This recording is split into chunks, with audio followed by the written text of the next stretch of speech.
And so there's only more and more evidence coming about this resurrection. How did the resurrection, I mean, it was a total hoax that just turned the world Christian? That takes more faith for me to believe than actually, if there truly is a God, if I believe in God, that this could actually happen.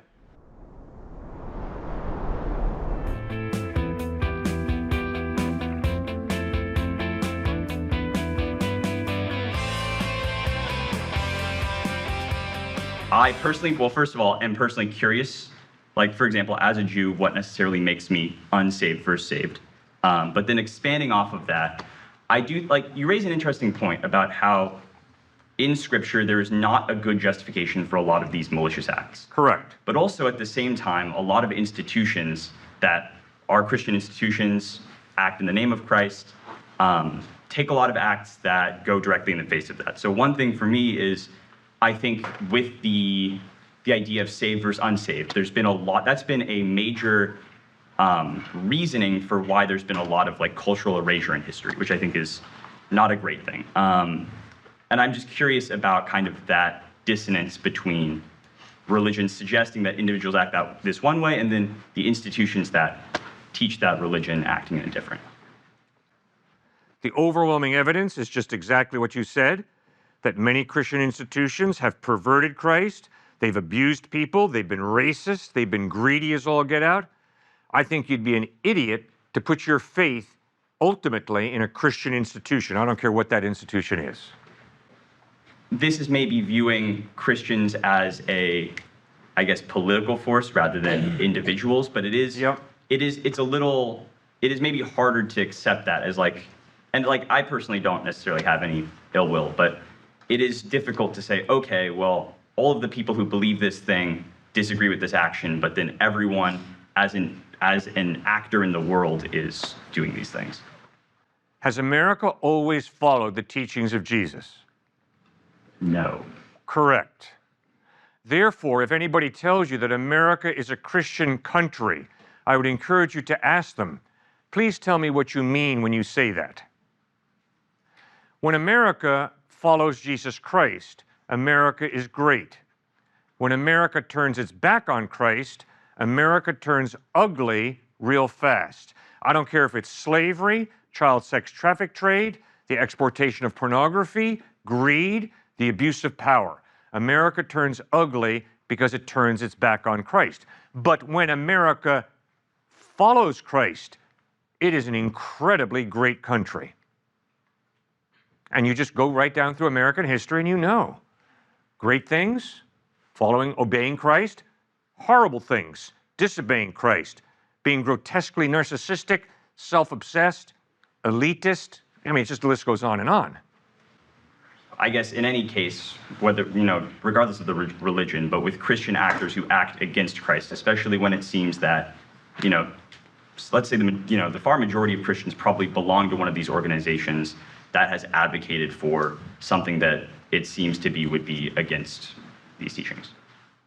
I think that is an inaccurate view of history. When you look at the United States, there are a boatload of Americans who have given money, who have fought to end slavery in the Civil War. I mean, let's remember, guys, it was Northern Christians who led the charge for the abolitionist movement. It was a guy named Frederick Douglass who had been a slave, who got his freedom, converted to Christ, and became a leader in the abolitionist movement. Harriet Tubman, follower of Christ. Dr. Martin Luther King, follower of Christ. Did these people live perfect lives? No, none of them are perfect. Because in order to be a Christian, you have to acknowledge, I am not perfect. I need the grace of God. I need the forgiveness of Christ. But then due to their faith, they lived lives of generosity, lives committed to justice. But are there a tremendous number of hypocrites? Yes, sir, there are. And one of the saddest examples of that would be all the anti-Semitism that is promoted in the name of Christianity. I hate that. I'm embarrassed by that. That is wrong. I mean, just think how wrong it is. I believe in Jesus, and I'm anti-Semitic. Jesus was a Jew. I believe in him, but I'm anti-Semitic. I think it would be far more accurate to say, your brain's not working very well. How on earth can you say, I believe in a first century Jew that he's God in human form and then go out and be anti-Semitic. Because I appreciate your point that, there have been great moral acts taken in the name of Christianity. But I think there are also many, arguably more examples of the opposite. So is it then just that, if not a majority, a substantial amount of Christians you just write off as hypocritical? And then The sin that Christ attacked the most harshly was the sin of hypocrisy. So you know it was a problem at Christ's time. You know it's a problem today. So please don't give a Christian hypocrite the power to turn you off to the true Christ who didn't have a hypocritical bone in his body. Now, the classic example of that is the African American church. Their forefathers and foremothers were enslaved here in this country by, quote, Christians, unquote. What rank hypocrisy. And yet my African American brothers and sisters have had the open-mindedness and the intellectual objectivity to not give a white Christian racist the power to turn them off to the true Christ who did not have a racist bone in his body. Just to drive this point home, my wife and I were walking on the Appalachian Trail. A good gentleman was walking behind us, and all of a sudden he was beside me. And so I began a conversation with him, and yes, I like to talk about God and faith, as you can imagine. So I'm talking about just religion with him. And I asked him what he thought about Islam. And he said, 9/11. I don't have to study any more about Islam. Do you know how bigoted that is? Yeah. That's incredible. It's intellectually lazy. It's saying, oh, the terrorists who blew the World Trade Center apart in New York City on 9/11, that's an accurate representation of Muhammad and Islam. That's baloney. The far majority of my Muslim friends are wonderfully kind, nice people. They're not terrorists who go around blowing buildings apart.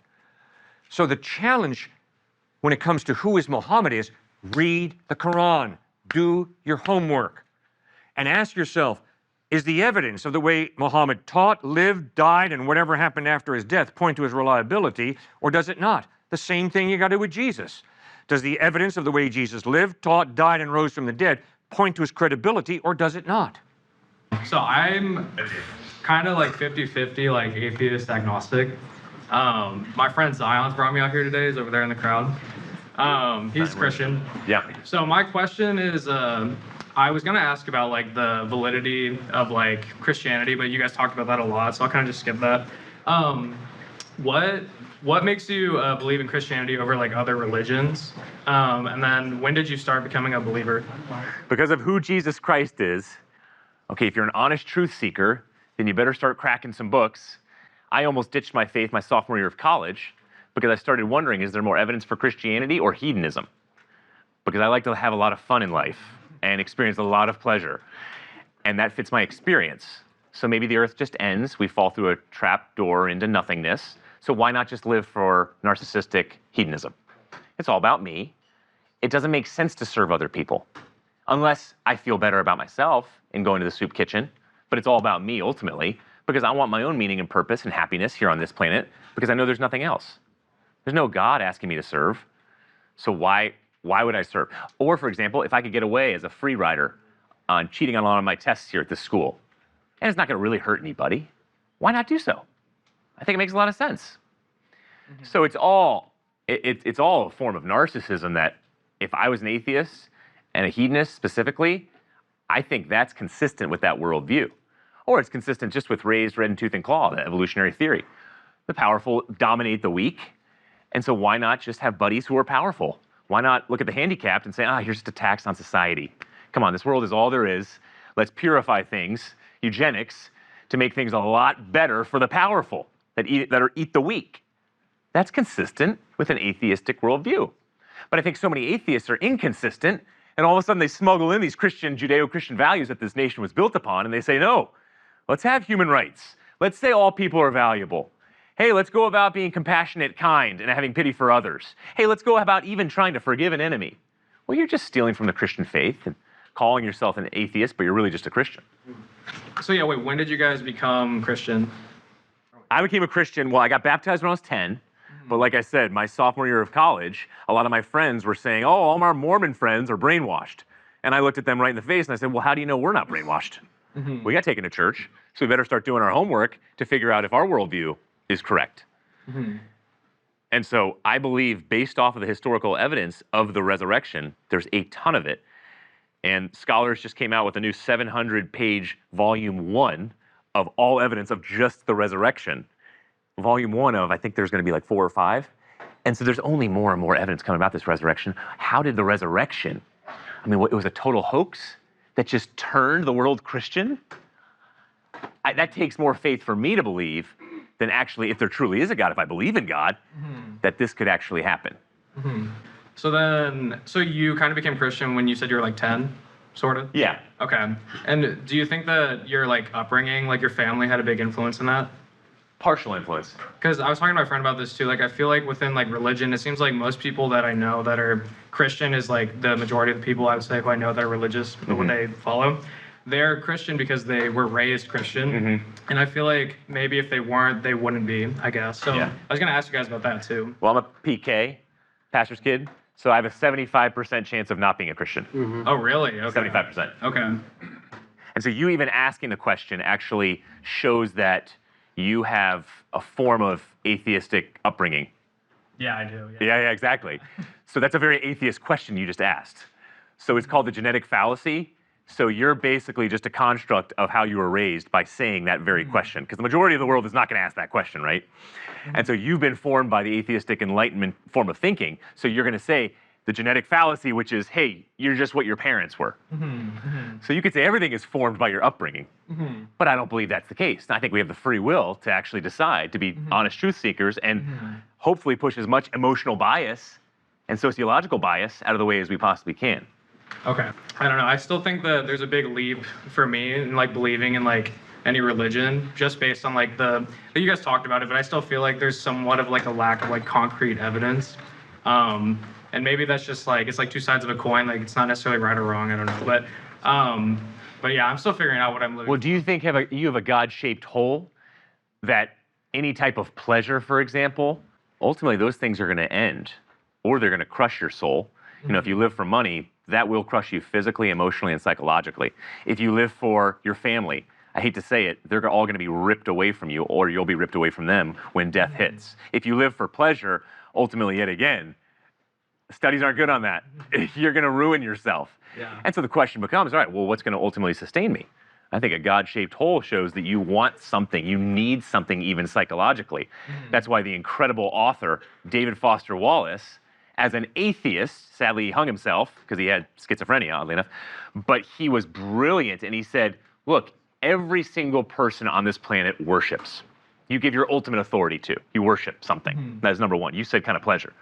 All right, if it's not something infinite and transcendent, call it a God, then it will eat you alive. If you live for your own physical attractiveness, you will die 1,000 deaths before your death. Because you're going to be aging, right? Yeah. So I would just urge you, man, to look at, hey, wow, the psychological, emotional underpinnings alone of this God-shaped hole that psychologists, therapists, I mean, everybody's in therapy now, right? That they're talking about, what in the world is that? Is that evidence for a God? Or is that just some type of wish fulfillment? I think it's strong evidence for there being some type of God. Yeah. Now, once you land on that, then, okay, who might that God be? A big problem I have with Christianity is why does God send people to hell, like to this eternal damnation, simply for not believing in something that's pretty understandable to not believe in? How is that understandable? I'm simply unconvinced by the evidence that I have seen, I guess. Okay, good. Okay, now just notice what you said. I am unconvinced by the information, the evidence that I've seen so far. I'm unconvinced that God exists, that Jesus is the truth. So what's the more convincing option? And what's the evidence that supports the more convincing option? I get. What are you trying to ask? Like, All right. The more convincing option is that there is no God, I guess. Just that's kind of my default. That's what I look out and see, I guess. You're not here by default. You're not as well put together. And come on, sir, you are well put together. Let's be honest. You're not so well put together by default, by chaos, by, I don't believe anything. I just landed here at OSU. Freak accident. I'm a student here. Sure, you're lying to yourself if you believe that, and you're lying to me. You know very well that you're not here by default. You're here because you studied and worked, you have ambition, you have goals. You're here for a reason. In other words, sorry, sir, you are living for something. I don't know what it is, but remember, you started this with lack of evidence. I'm unconvinced. No problem. But you see, when you say lack of evidence, what you're saying is, before I can believe something, I have to have this amount of evidence. And because this amount of evidence, whatever this is not met by God, is not met by Christ, I can't believe. So please tell me, what's the option that's more convincing? I'm kind of more agnostic leaning towards, I don't want to say theism because that implies like there's something directly that I believe, but yeah, there is a lot of evidence of some sort of like creator or intelligent design. Okay. I'm more agnostic leaning towards atheist when it comes to Christianity specifically, which is kind of why I brought up like heaven and hell, or hell because that's kind of more like what I have a problem with. Okay, so are you a theist? Do you believe some type of God exists? It's possible, yeah. I can't say that for sure, but like I would lean towards that, honestly, yeah. You can be agnostic when it comes to, is Coke better than Pepsi? You can say, I'm agnostic, I don't know, I honestly don't care. You cannot be agnostic when it comes to God, because the God issue is tied to human value, purpose and meaning in life, ethics, and life after death. And like it or not, you have to answer the question, can I step on the cockroach, but not on her? It's an ethical decision. Like it or not, you have to choose, I'm going to cheat the IRS, or I'm going to pay my taxes. You have to live ethically. You embrace some ethical code. You have to answer the question, is she valuable or not? And if so, why? You have to answer the question, what is the purpose of my life? Because obviously, you just look at your ambition. You obviously have decided there's some purpose, and you're ambitious to fulfill that purpose, right? And then like it or not, you're going to have to go to grandma and grandpa's funeral. You're going to have to go to mom and dad's funeral one day, and you can't tell me that you're going to sit there in a pew or wherever you're sitting and saying, doesn't matter, I don't know, I really don't care. Am I going to see grandma and grandpa ever again? Am I going to see mom and dad ever again or not? You see, you can't be agnostic. You just can't say, well, I don't know, because you have to live your life. Well, I'm still not prescribing myself to like a certain way of living per se. Christianity would be that, but that's something that I am unconvinced of. And Okay. yeah, I mean, I personally, when you say like, when you said before everyone has like something they worship, I guess for me it would be like happiness. I'm just trying to find happiness however I can. Good. Am I a better source of determining where happiness comes from, or is the God who created me and revealed himself in Jesus Christ as being the most joyful being in the universe a more reliable source of informing me where happiness is found? So then the question becomes, do you think Jesus existed? Yeah. Why? The historical evidence, I guess. Good. Matthew, Mark, Luke, and John, the four Gospels. And in that historical record, we read that Jesus lived an amazing life, taught mind-boggling ethical teachings, died a sacrificial death, loving his enemies, and then rose from the dead. Do you think the evidence is he's reliable? Or do you think the evidence is he's a charlatan, a hypocrite? But regardless of whether, like, I'm convinced of those things, there's still things that come with Christianity that I have to accept that I'm not super sure about, which is why I brought up the hell thing. I don't see how a God who is all good and all fair can send someone to hell for, simply being unconvinced of his existence. The concept of non-resistant non-belief. God, you are so privileged to take me to heaven. No. It begins with an attitude of humility where I say, you know something, I'm in touch with my life. At times I've done good, at other times I've done evil. And because I've done evil, and because God doesn't have a trace of evil in his character, I'm in trouble. I have separated myself from God, and therefore I need his grace, his forgiveness, because I am spiritually poor. Mm-hmm. And that's what begins the process of getting closer to God and going to heaven when I trust Christ, that he died on the cross to pay the penalty for my wrongdoing. In other words, he does something for me that I cannot do. I am poor in spirit. I realize I need him. That, yeah, you do want to trust him and obey him.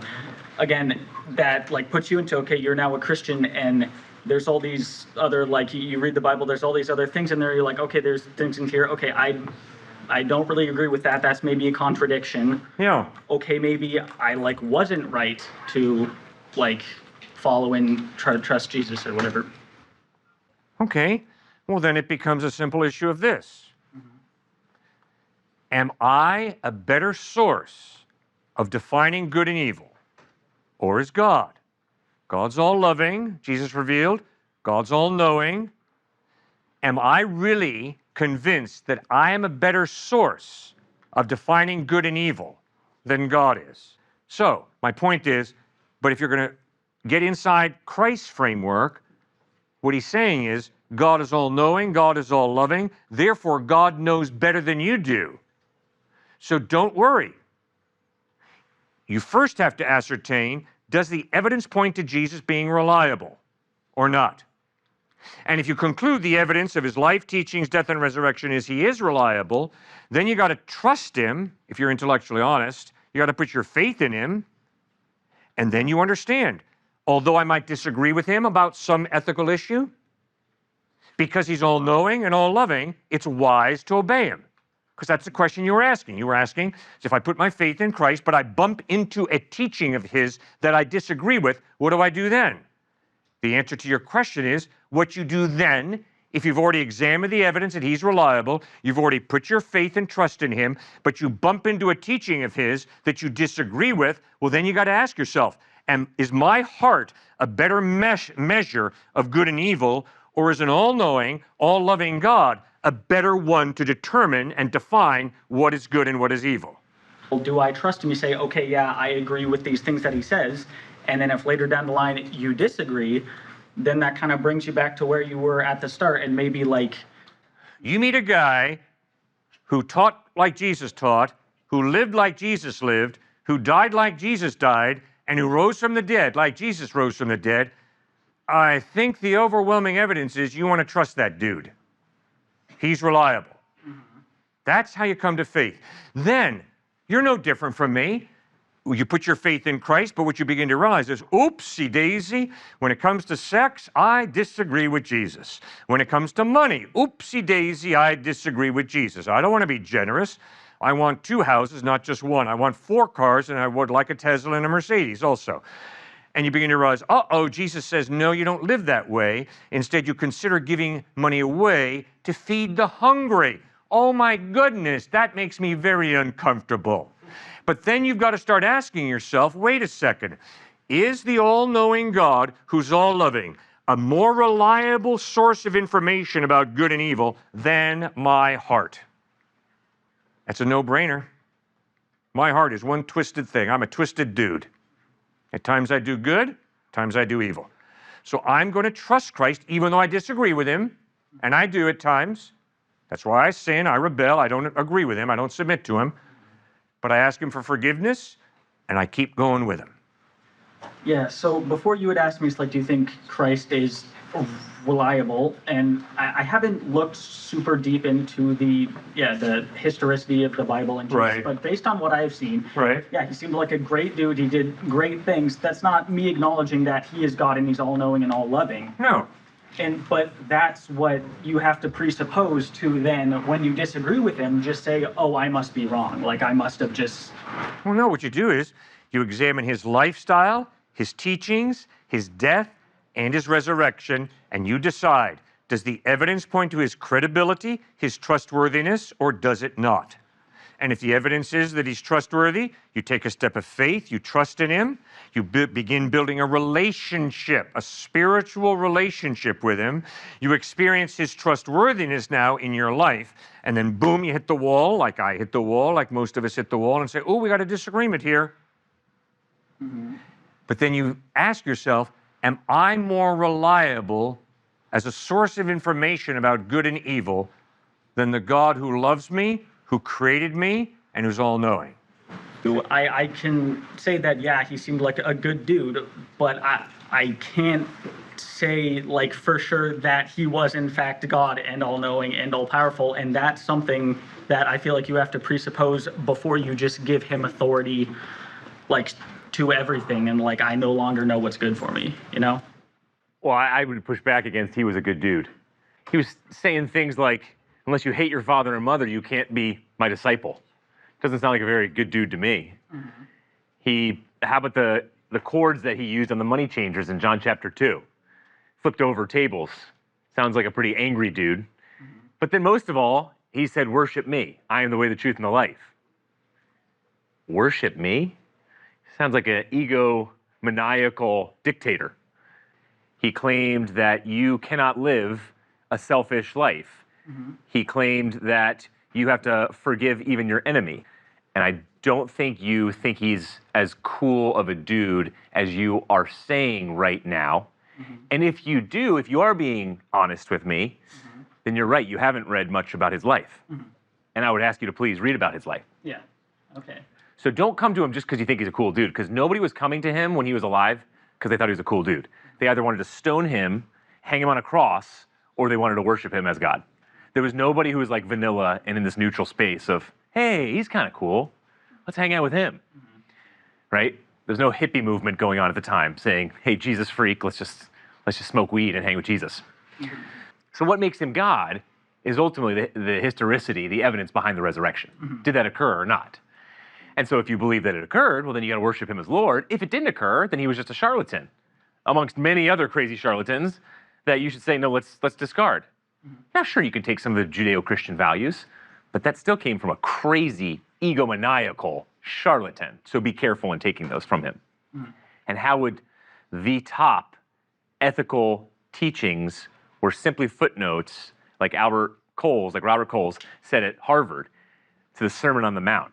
I mean, everybody looks at the Sermon on the Mount quite literally as the top ethical teachings ever. But you have this crazy charlatan as the one who talked about them, who claimed worship, who said you're a dirty, rotten sinner. Man, he said some bad things. That's why people, in order to come to Christ, you have to be offended by him first. I'm offended by Jesus. I hope I don't just go to the cross and say, oh, how loving, how forgiving. No, he says you're a dirty, rotten sinner. That should offend you to some extent. And so the idea of a God contradicting and then affirming every culture that's ever existed in the last 2,000 years, and I think every person, that makes a lot of sense to me because it transcends our psychology, it transcends culture, and says, yes, there's great things that you do. Yes, you're created in my image, but you're also very fallen. Just like Sigmund Freud said, yes, you have a type of ego, but there's also the superego and the id. So he said things that made sense. That didn't make him God. It was ultimately the resurrection that shows that he's God. Hey guys, thanks so much for tuning in to this episode. Like and hit that subscribe button in order to join the family. Also want to invite you to our church where we pastor at in New Canaan, Connecticut. It's called Grace Community Church. We are currently meeting at a middle school, Saxe Middle School, and we start at 9:30 a.m. Hope to meet you there. See you soon.